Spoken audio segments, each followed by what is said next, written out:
I think this conference is quite special to me insofar as I think Olivia sort of embodies a person with a foot in both Anglophone and Francophone cultures. I don't speak French, but I read a lot of it, and without the Francophone scholarship, I wouldn't be able to do any of my work. I step on follow the work laid down in that very rich French tradition that Borro is a representative of. So I'm very happy to be here with such a receptive audience, and yeah. So I know that some of the things I'm going to start off with are going to be familiar to a lot of you, but not all of them. But I want to do the setup before I get to what I want to say novel. So let's see how we go. So if you had to ask what is the heart of Spinoza's political philosophy, it would probably be this claim, this thesis about right and power. The right of each thing extends as far as its determinate power does, or that's in the Curly translation I had from some other translation, right is coextensive with power. And so this is notorious because apart from being central for Spinoza's political philosophy, it also sounds suspiciously like a different slogan, might makes right, affirming the right by which the big fish eat the little one. You can see this picture of a kind of grotesque picture of big fish eating little ones. And so, and that's actually Spinoza's own example that he gives to illustrate his thesis of the right of each thing extend as far as determinate power does. He also says, like big fish eating the little ones. And so this seems a little bit alarming as a central sort of thesis. It seems to remove any possibility of a critical standard of looking at the messy world in which we live and saying what would be better and worse. And so if you were a non-Spinozist who hadn't come across this, you might be surprised to find that Spinoza's political philosophy has been celebrated as an inspiring theoretical foundation for variously a strong republicanism, radical democracy, liberal positions, all of which appear at face value to be fundamentally at odds with the idea of big fish eating the little ones. And the interesting thing, if you were a non-Spinozist and hadn't come across this before, is that Spinoza's philosophy is not celebrated in spite of him correlating right and power, but precisely because of it. And so this is all well and good. And I think for many of you, the way that this thesis on right and power leads to all of these sort of nice, inspiring political conclusions is familiar, but I'll lay it out in a moment. But I think that the uneasy response of non-Spinozists to this thesis should not be dismissed prematurely. So my contention is that this doctrine is much harder to swallow internationally compared to domestically, as I'll try to show. And my example is going to be, if you look on the conference program, you'll see a little map. This is a picture of Banda Islands in Indonesia, and I'll try to use this example to show why the ways in which people make themselves happy with this right coextensive with power thesis in other situations kind of breaks down internationally. And my ambition is somehow to pick up from the ruins of this what we can take moving forward. Okay, and so some sort of reformulation of exactly what we get out of this right coextensive with power thesis. Okay, so let me give the standard apologia, standard interpretation of Spinoza's right coextensive with power thesis. And standard suggests that I'm skeptical of it. I don't really mean to be. I think it's very well textually grounded in a certain sense. And so in a quick version of it, it's going to be that somehow if you really chase political power properly, you'll have to end up ruling well or for the common good. That's the way to get the most power. And so right and power coincide and everybody's happy. And I'll lean on the great interpreter Alexandre Matron, taking him as representative of some common threads in the literature. Okay, and so we'll get some sense of the critical function of thinking about power coextensive with right rather than right as some separate standard by the juxtaposition with Hobbes. So famously, Hobbes presents a political absolutism where the sovereign is attributed absolute right over subjects. Sovereigns rule as they please, and the subjects retain no rights. And famously, Spinoza presents his political philosophy initially in a very Hobbesian key in chapter 16 of the Theological Political Treatise. And then in chapter 17, he says, well, that's all nice in theory, but it's not going to work in practice. And so the idea, okay, sorry, there's my anti-Hobbes picture, okay. And so here's the famous quote. He says, "No one will ever be able to transfer to another his power and consequently his right in such a way that he ceases to be a man. There will never be a supreme power who can get everything to happen just as he wishes. Men have never surrendered their right and transferred their power to another in such a way that the people who received the right and power from them did not fear them, and that the state was not in greater danger from its own citizens than from its enemies." Okay, so the classic example is the idea that, Hobbes will say that you could give this unrestricted right to a sovereign, and Spinoza says, think about the power relations involved here. The classic example is restricting speech. You might say a sovereign has a right to restrict speech, and to that Spinoza says, well, firstly, it's hard actually to do, and even to the extent you succeed, you end up breeding a culture of sycophancy which undermines your state in the end anyhow. And so in brief, this is how he loops in this famous comment from Seneca, that no one has sustained a violent rule for long, moderate ones last. No one continues violent rule for long, or whatever, how I put in my title, tyrannies never last long. The idea is if you really want political power, you've got to rule nicely and well and for the common good, and the two things will come together beautifully. We see a slightly different formulation in the political treatise compared to the theological political treatise. In the theological political treatise, there's a contrast between regimes that do really have power and regimes that don't really have power. The regime which restricts speech, but actually it's, planting the seeds of its own downfall. I think in the political treatise, there's a slightly different formulation. The distinction is between, because you can imagine a really bad regime that kind of limps along through luck. It just happens not to fall apart. And so there's a slightly different formulation. The distinction is between regimes in control of their own right versus regimes not in control of their own right. And so those in control of their own right are sort of robustly constituted. They're not torn apart internally. They're robust against external pressures. They're not just surviving through luck. And Spinoza then says, but the same conclusion follows, that if you really want to be in control of your right, the way to do it is through ruling according with reason. A commonwealth will be most powerful and most its own master. That's in control of its own right. It's just a different translation. If it's founded on and directed by reason, for the right of a commonwealth is determined by the power of a multitude led by one mind. This can be in no way conceived unless the commonwealth aims at what sound reason teaches to be useful for all men. So again, you have this idea that the power of political power, obviously the power of rule, it just is the power of the people in the society. It depends upon this attachment of subjects. There's no amount of stipulating right that's going to get you anywhere unless you concretely get that attachment, and only so much attachment is possible through fear and threat. You'll get the best power by being nice, basically. Nice being that ruling for the common good and so on. And so it, surprisingly, if you hadn't read this Spinoza before, the standard of right coextensive with power ends up giving a kind of critical standard, which is if you really want to have the power, you will actually govern in a good way, and you can criticize bad regimes by saying, look, they're actually deficient in power and they're sort of fragile in various ways.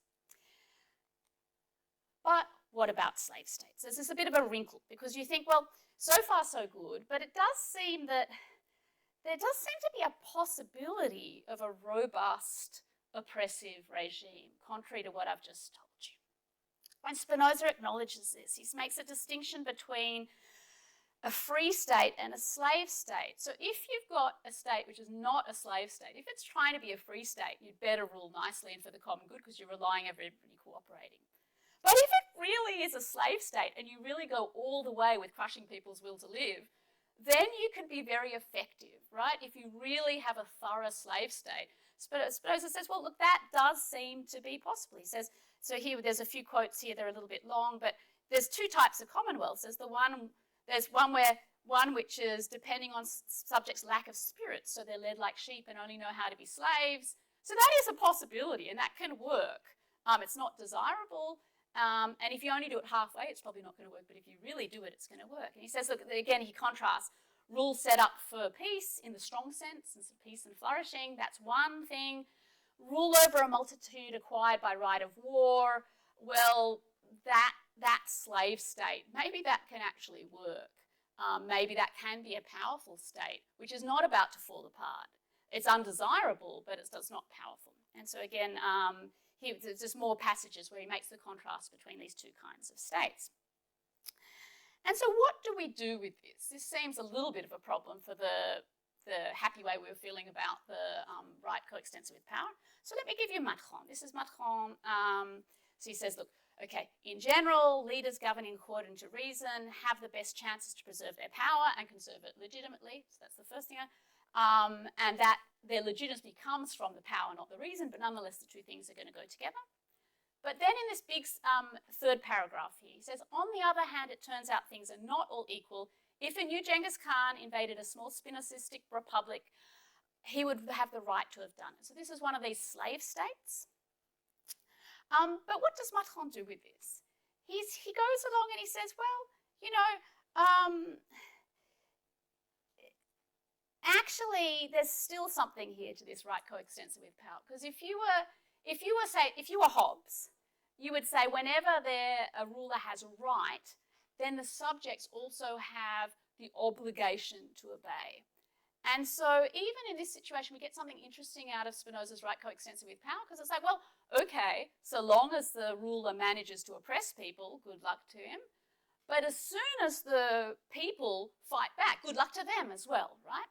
And so his sort of glosses in the end, he says, and he seems to be, this final sentence here, seems to say a certain skepticism, given human nature, that you can ever really have this go on too long. He says, for a small minority, even if it's well-armed, can do nothing to stop and consequently has no right to stop a multitude unified by a common desire which no longer is restrained by fear.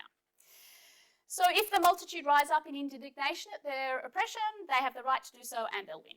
That's the idea. So what do we have? We have an idea that the right coextensive with power doctrine in general undercuts tyranny.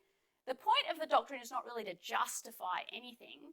It's not to oblige the submission of the weak. It's sort of undermining any such justifications. But instead what it does is it teaches or recommends good republican conduct as a means to robustness, good rule in accord with reason. Okay, so that's where we end up with what I've called the standard reading. I want to zoom in on this little example that Macron has given. So he says, if a new Genghis Khan invades a small Spinozist republic. And I think that this plays into our imaginary of the Dutch Republic as this sufferer. It's a picture, it is imagining what would it be for the Dutch Republic to suffer imperial oppression and how they would eventually rise up and not be afraid anymore. It's part of the general romancing of the Dutch Republic in the light of its uniquely tolerant culture, throwing off, as underdog, throwing off Spanish oppression, Dutch Golden Age, all of this nice kind of stuff, right? But it's an absolutely topsy-turvy example, historically, obscuring the place of the Dutch in the world in the 17th century. So the 17th century is the time of rising Dutch global imperialism via the vehicle of its commercial companies, the East and the West India Company. So VOC is this is the little logo of it, the Dutch East India Company, and it's going to be my focus. So this is not a time when the Dutch are not the imperialists, okay? So there's actually, recent engagement I'm not European at all, but from a distance I gather that there's been some controversies recently in Holland and in the Netherlands in general, trying to come to terms with Dutch colonialism as a massive context for the Dutch Republic in the 17th century and for the Dutch Golden Age. And so historically we have the Portuguese explorations around the world in the 16th century. Then from the late 16th century into the 17th century, you have the Dutch setting up trading settlements around the world, and you have conflict between the Dutch and Portuguese. And you might say, oh, come on, they were, imperialists, they weren't really conquests, it was like trading powers, weren't they? Well, let's see. So this is the Banda Islands. The Banda Islands is a tiny cluster of 10 islands in the far east of modern-day Indonesia, the east end of the Indonesian archipelago. Its claim to fame is it was, up until the 19th century, the unique source in the entire world of nutmeg and mace. And so it's an extraordinary economic value. And it turns out the locals were incredibly feisty. So the Portuguese, initially they would only buy mace and nutmeg through trading cities in Maluku, but then they worked out that it was coming from Banda Island. So they went there and they tried to set up a fort and convert the islanders to Christianity, and the islanders told them to buzz off. So later the Dutch came along, and the Dutch had their headquarters, the VOC had its headquarters in Ambon, which is not too far away from Banda Islands. And the Dutch wanted an exclusive buyer agreement with the Bandanese, and they wanted forts. And the locals didn't want it.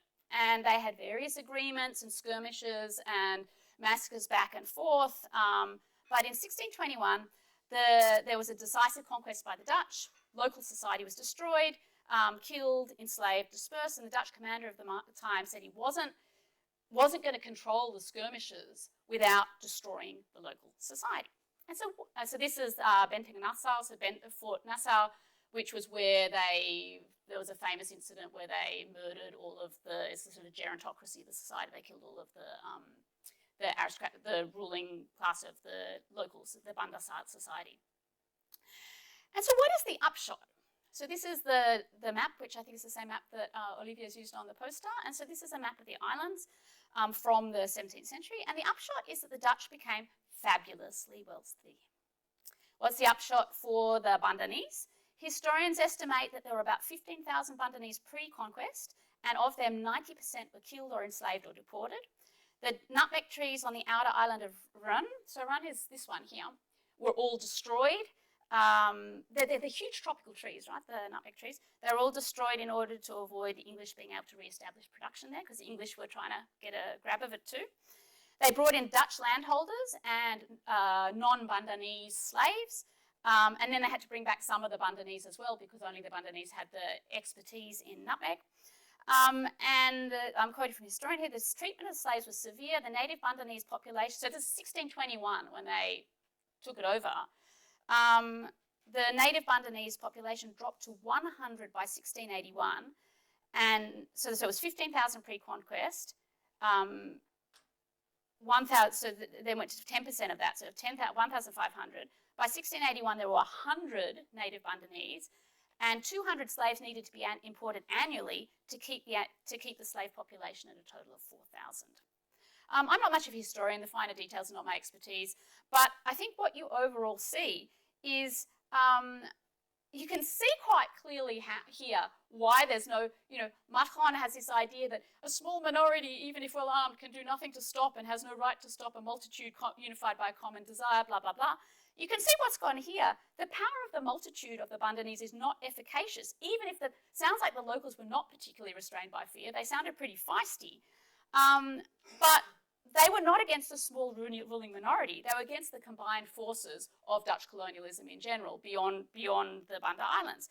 And so the Bandanese and also Ambonese resistance was not enough to cause any problems for the Dutch. And sure, in the very, very long term, Dutch colonialism was dismantled, but such a long time scale, it's not relevant for us.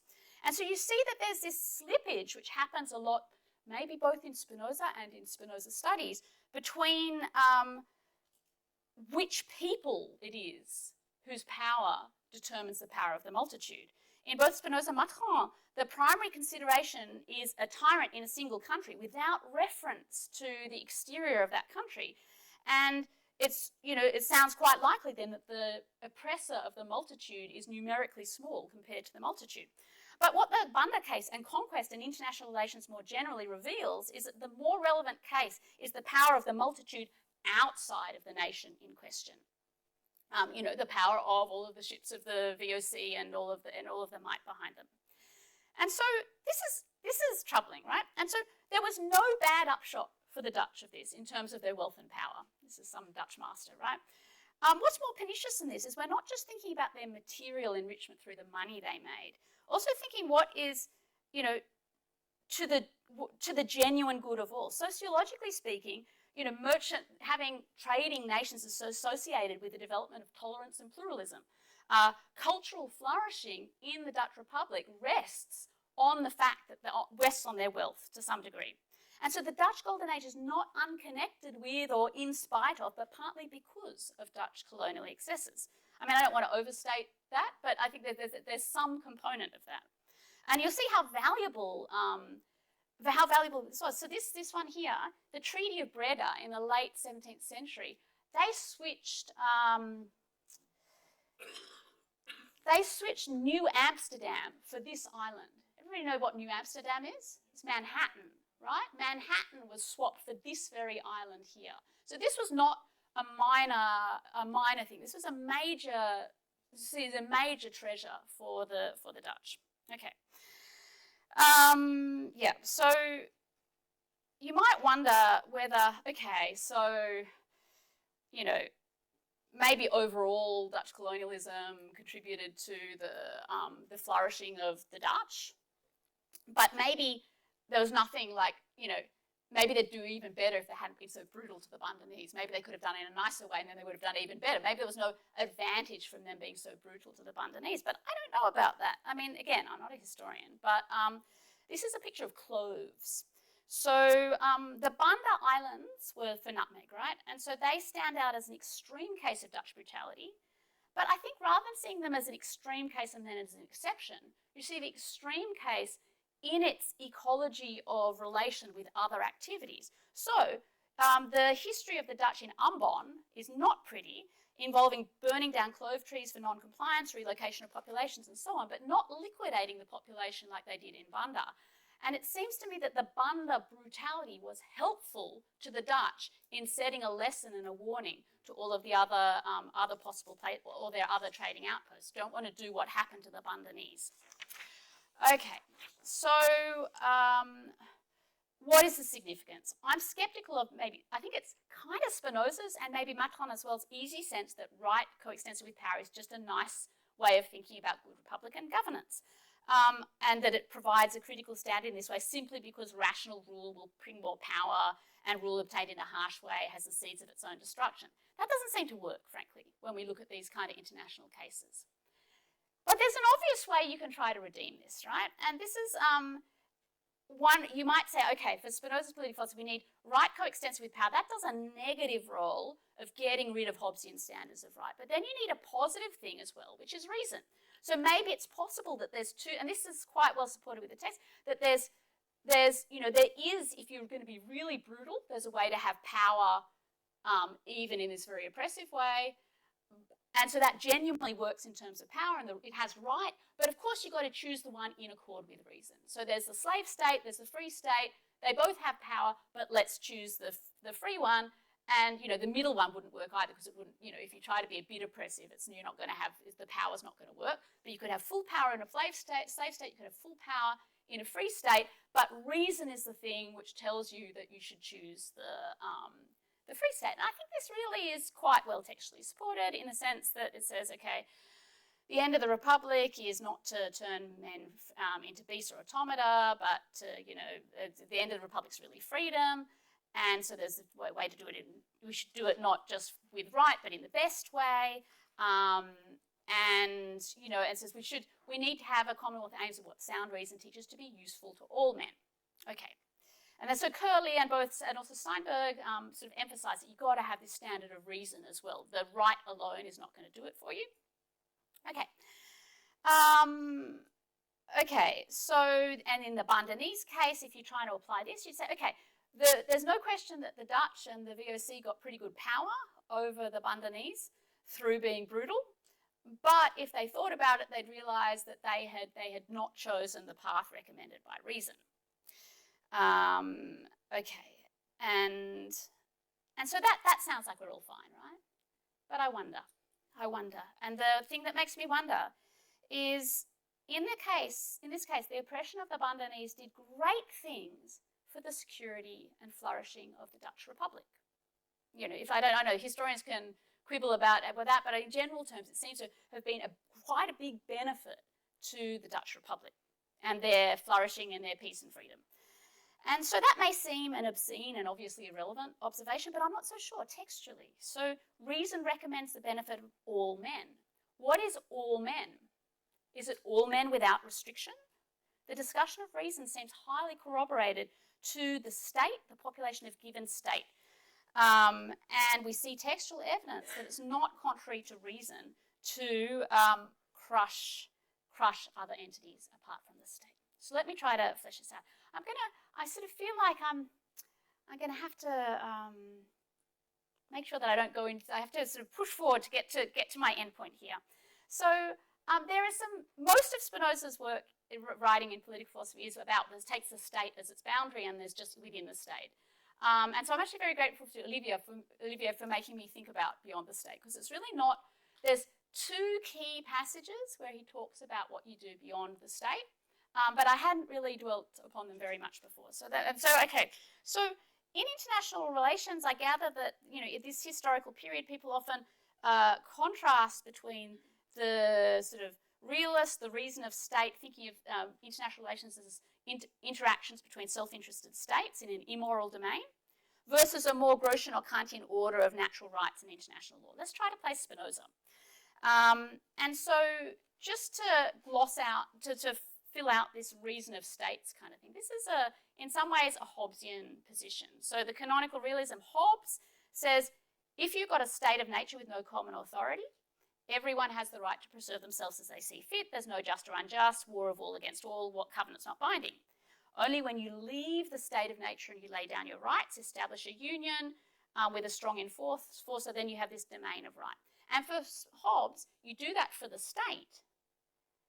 But then internationally, you have these states facing one another. And internationally, he says, they remain in a state of nature because there's no sovereign over them. And so between these, so within the state, you've exited the state of nature, but the states amongst themselves are as individuals with no, there's no just or unjust between them. Everybody's pursuing their own self-interest. And Spinoza, I think Moreau ended up on this note that in some ways, Spinoza in some ways fits with this. He says, look, states are related to one another as two men in the state of nature. By nature, commonwealths are enemies, and he says covenants aren't binding. You make the covenant, you break it when you feel like it, right? So that sounds like he's really sort of unambiguously privileging the state. That's quite, I mean, there's something more interesting going on here, right? Because the thing is, for Spinoza, the same goes for domestic politics, right? For Spinoza, this is the famous passage from the letter to Yarigielis. It says, as far as politics is concerned, the difference between Hobbes and me is this: I always preserve natural right unimpaired, so each in the state, the supreme magistrate has no more right over its subjects than it has greater power over them. This is always the case in the state of nature. So what looked when he says, oh, there's no binding right in the international domain, that doesn't straight away tell you he's a Hobbesian. What it says is at the domestic level, if people actually form together into a social body where they find that they don't have the power to disobey, then that's your state. Does that happen internationally? He says, look, it's in principle the same. In practice, it doesn't go as far, right?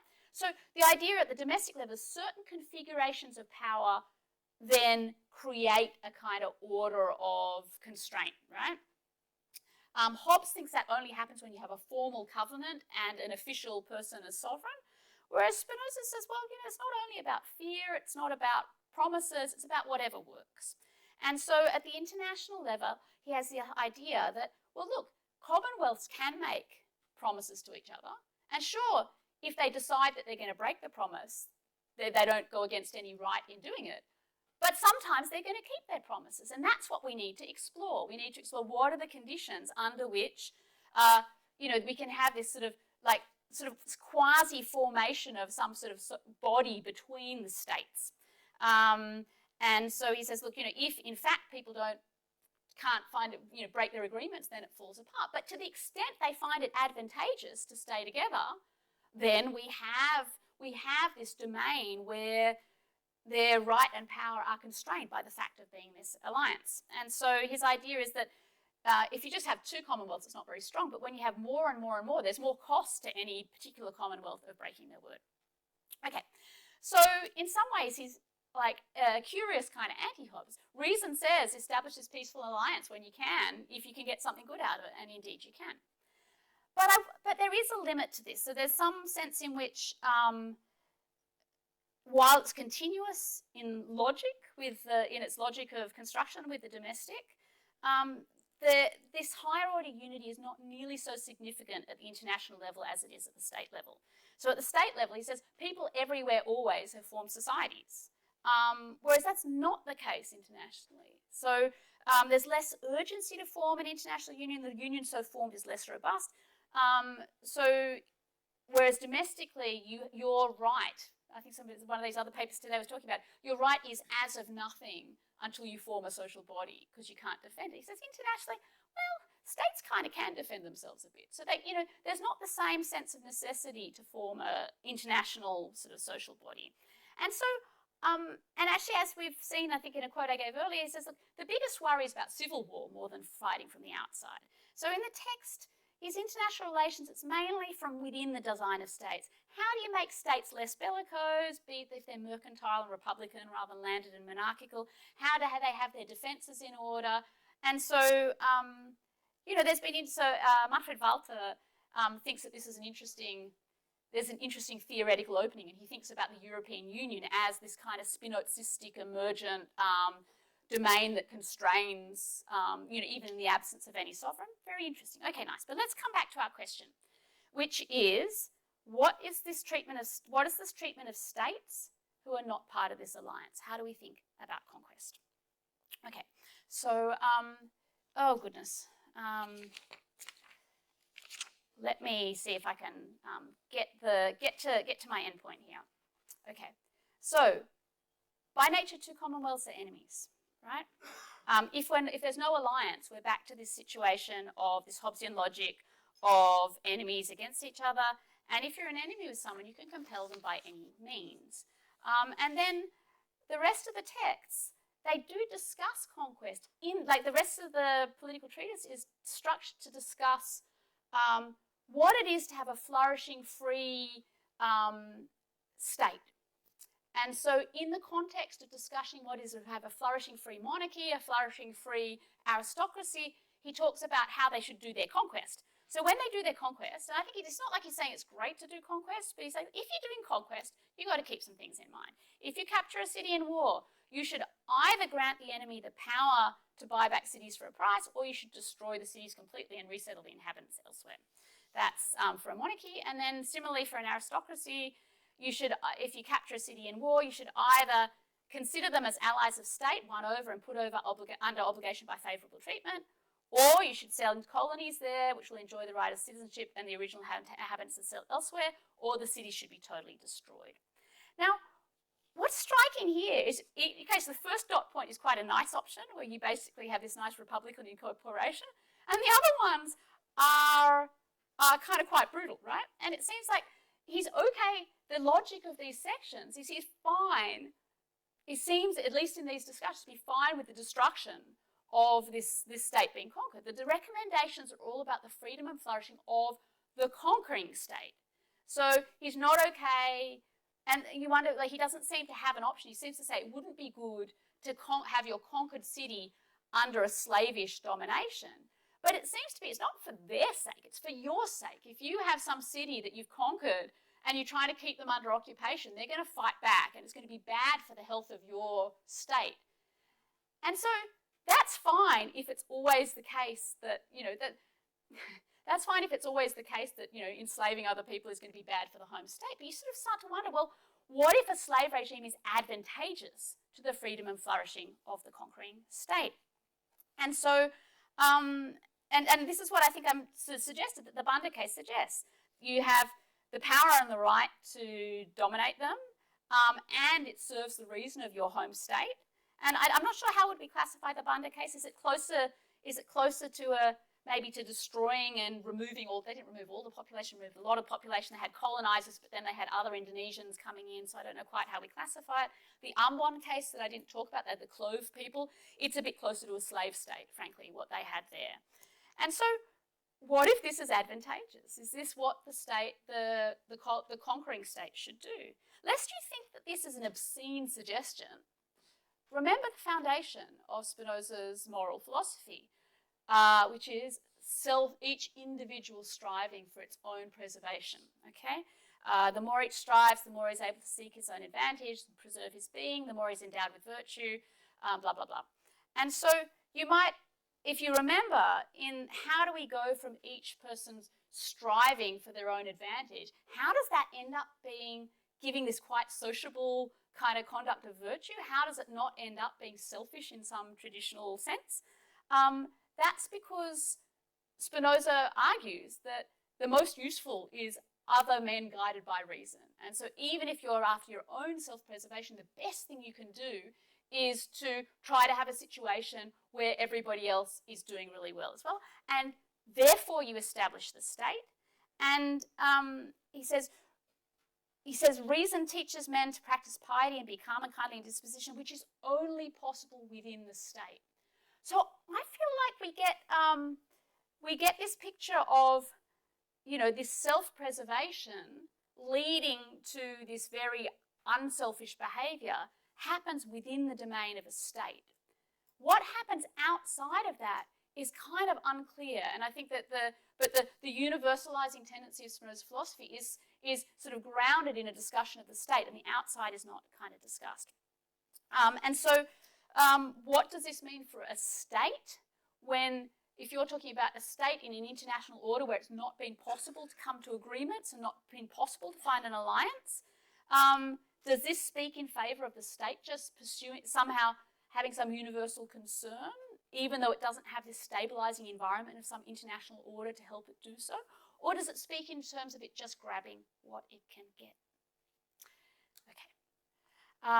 And so, yeah, so the well-being of each commonwealth is its own master. The well-being of its own state is the supreme law, not the well-being of all human beings, the well-being of its own state. I mean, that's being said in contrast to treating its citizens badly, but the well-being of the state is its supreme law. So reason says, potentially, right? This is my sort of suggestion, which I haven't ruled out and seems to make a certain amount of sense of the text. Reason says, make sure the conquest is good for the freedom and flourishing of the conquering state. Bad luck. Benedict. Okay, let me wrap up now. So this talk has gone through a few different options. I don't mean to criticise any commentators because I think all of these options are very well grounded in the text. So the first option, which I took Macron as my representative, says, basically, the lesson of right and power is, if you want power, you better be good, right? Run a nice state.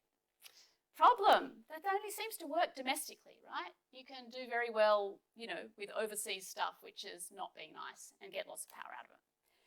The next one, which was Curly Macron, so Curly and Steinberg bring it up, but I'm sure Macron says it as well somewhere else, but is, well, okay, maybe power could be pursued in different ways, the good way and the bad way, but reason recommends the good way, so it'd be nice.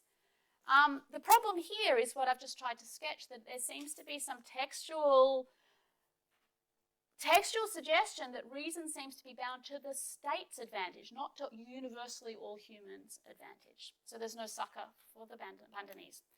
So my alternative proposal, which is a little bit, I don't know, I think it's kind of grounded, but I think it's also kind of a little bit pushing things, is that the lesson of Spinoza's politics is, if you want to be good, like so say, you want to be good, you have to work out what are the arrangements of power that make that goodness possible. So I kind of think of this as something I learned from Zurabishvili, but I haven't gone back and sort of tracked down exactly how he would put it. So, as he says of individuals, it's not in every man's power always to use reason and be at the highest pitch of human freedom. Similarly, it's not in the power of states to be nice until you make it the case that it's in their power to be nice, right? And so, I think this is generally supported by the beginning of Political Treatise. He says, philosophers think they've performed a godly act and reached the pinnacle of wisdom when they learn how to praise a human nature which exists nowhere and bewail the way men really are. And so he's really got to take about, what is it that's made, if we want to say it's not nice to go around colonising people and just despoiling their nations, we have to think about what would make that a coherent arrangement of power. And so if you want the strong not to enslave the weak, if you want the VOC not to lay waste up under, you have to work out how it's possible. What would make it possible? What would make it beyond a state's power to do these things? Okay, And so the nice thing about Spinoza, it's not just about military power, right? We've got other options up our sleeve. And so let's think. We're thinking about how would you constitute some international multitude that makes it that nations don't have the power to successfully colonize other places. So one thing that you might like a lot from Spinoza's discussion of affective ties, indignation of a broader multitude, that sounds promising. In point of fact, the Dutch seem to have not even half a thought for the Bundanese. There's actually a whole outrage about some atrocities at Ambon because it was the Dutch and the English killing each other, right? And there's no trace of any discussion about what was going on to the Bundanese. So in that case, indignation didn't really work. Next thing, efficacious international legal order. Well, yep, easier said than done. That's essentially a universal alliance. That's still a work in progress in our day and age, right? So that's one route, but it's not just a matter of stipulating, it's a matter of making it real. But in the interim, there's something which I think actually has some resonance in the Indonesian context, which is the idea of networks of solidarity, right? Networks of solidarity amongst smaller states. Maybe you can't get some international indignation, maybe you can't get international law, but what you can do is have a coalition. The Bundanese didn't seem to have any effective mobilization with all of the other local folks in the 17th century. They didn't have that. But in the 20th century, you may be familiar with the non-aligned movement and the Bandung Conference of 1955. All of the non-aligned countries, they're not necessarily smaller, non-aligned powers joined together precisely to be able to, they can't wait for international legal order to arrive, but they can bind themselves together in solidarity and thereby constitute a counterpower that's going to make it harder for the big imperial powers to push them around. Okay, and so that's my lesson from it, that there's still something rich and interesting about Spinoza's philosophy, but we have to be, it takes a bit of care and concentration not to go too easy on what its implications might be. So thank you.